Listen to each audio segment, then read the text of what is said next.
Australia's ქუჩაზე მოქალაქეების იძულებით გამოსახლებას ლელოძლიერი საქართველოს საგანგებო ბრიფინგით გამოეხმაურა.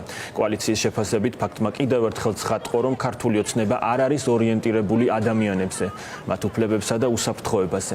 ამის კიდევ ერთ დასტურად გაერთიანება ასახელებს გოგოლის ქუჩაზე არსებულ მძიმე ვითარებასაც, სადაც ავარიული სახლის მცხოვრებლები დახმარებას ითხოვენ. ლელოძლიერ საქართველოში ამბობენ, რომ ჩამონგრევის პირას ყოფი შენობა საფრთხეს გამრავლებსაც უქმნის.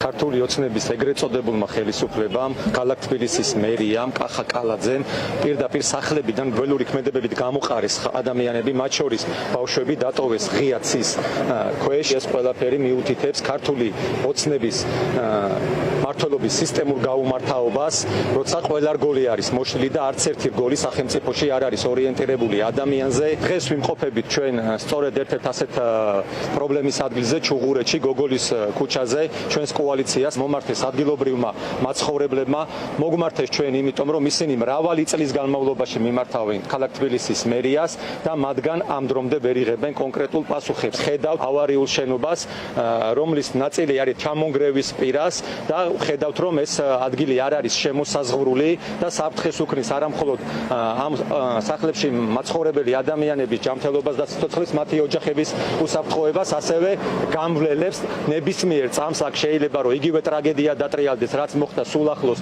სადგურის მოედანზე.